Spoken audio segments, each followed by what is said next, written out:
তো দর্শক, এই মুহূর্তে আমরা আছি লেক ভিউ পার্কে। এখানে একটা টিকটক মিলন মেলায়, যাকে আমি সিনেমাতে দেখতাম মাঝে মাঝে, সে আজকে আমাদের মাঝে আছে। সেই হাসমত ভাই, আমরা সরাসরি তার কাছে চলে যাব। ভাই কেমন আছেন? আলহামদুলিল্লাহ ভালো আছি। আপনাদের মাধ্যমে একটা কথা বলতে চাই, আসসালামু আলাইকুম। একটা টিকটক মেলায়, রকির একটা টিকটক মেলা আইসা খুব ভাল লাগতেছে। টিকটক সেলিব্রিটিদের দিয়ে একটা মেলা, ওই মেলাটা আইসা খুব ভাল লাগতেছে। সবাইরে যে দেখা তারা যে সিনেমা দেখে, আমার মতো সরল হাসপাতালে চিনে। ধন্যবাদ, ধন্যবাদ রকিরে, যে আমার টিকটক মেলা আমন্ত্রণ করার জন্য অনেক অনেক ধন্যবাদ।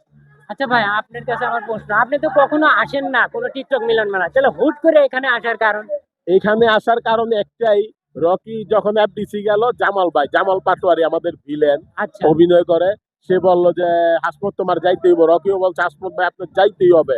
তো চিন্তা করলাম, না কইরা পারলাম না যে আমি যাব, যাব। তখন এই টিকটক মেলা আসলাম, তার সাথে একটু ভালো আমার সম্মান করছে, যথেষ্ট সম্মান করছে ভাই।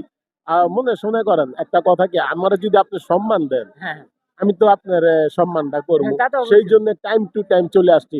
এই সকাল 6টা বাজে বাসার থেকে উঠা ঢাকা আসছি, ঢাকার থেকে গাড়ি ছাড়ছে, গাড়ির থেকে এই যে এখানে চলে আসছি। চিন্তা করেন তাইলে আমরা কত সিনসিয়ার। হ্যাঁ, সিনেমা ওইভাবে সিনসিয়ারলিটি কইরা আচ্ছা, আমরা করছি। আমি লাস্ট কথা বলে ভাইকে ছেড়ে দিব। মানে আপনি প্রথমে যে ভাইরাল হয়েছেন, আসলে কোন টপিকটা নিয়ে যদি একটু কাইন্ডলি বলতেন। শুনেন, আমরা তো ভাইরাল হই নাই, তখন ভাইরালের যোগ ছিল না, যোগ ছিল না। আমরা আমাদের সিনেমা ছিল, তো তখন আমি একটা ছবি করছিলাম। ছবিটার নাম হইল গিয়া প্রতিহিংসার বারুদ। একটা ছবি, প্রতিহিংসার বারুদে গেলে একটা ডায়লগ ছিল আমার। আচ্ছা, ডায়লগটা বলেন।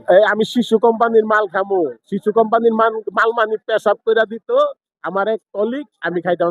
মধ্যতে ছিলাম, মধ্যতে একটা ক্যারেক্টার করছিলাম, খুব ভাল লাগছে। ওই ক্যারেক্টারের পরের থেকে আর পিছন দিকে তাকাইতে না, আটি আটি পাপা কইরা, মনে করেন সাকিব ভাইয়ের থেকে দইরা, মান্না ভাইয়ের থেকে দইরা, রুবেল ভাইয়ের থেকে দইরা, সব হিরোর সাথে এখন যে এই প্রজন্মের যে হিরোরা আছে, সাকিব, যে বাপ্পি, সাইমন টাইমন, সবার সাথেই আমি অভিনয় করছি, কারোর সাথে বাকি নেই আল্লাহর রহমতে। ভাইয়ের সাথে কথা বলে অনেক ভালো লাগলো। ধন্যবাদ ভাই, মূল্যবান সময় দেওয়ার জন্য। ধন্যবাদ। আপনারা বাংলা সিনেমা হলে গিয়ে দেখবেন, একটা ছবি আইতাছে গোয়ার 14 নভেম্বর, হলে গিয়ে সিনেমাটা দেখবেন। অবশ্যই অবশ্যই ভাল লাগবে। সিনেমা যদি আপনারা দেখেন, আমরা শিল্পীরা বাচ্চা থাকবো। আর সিনেমা না দেখলে আমাদের হলগুলি বিলুপ্ত হয়ে যাইতেছে। রাইট। আপনারা চেষ্টা করবেন। আর কিছু কিছু মানুষ আছে সিনেমাটারে, মনে করেন বাস দিয়া যাতে দিন সিনেমাটা বন্ধ হয়ে যায়। কিছু কিছু মানুষ, মুসলিম কিছু কিছু মানুষ আছে যে হাতে গোনা কিছু শয়তান থাকলে তো আপনার এরকম হইবই নাকি। যাই হোক, তাদেরকে আল্লাহ যাতে হেদায়েত করে দেয়, সিনেমাটা যাতে বন্ধ না হয়। সিনেমার যে অবস্থা হইতাছে,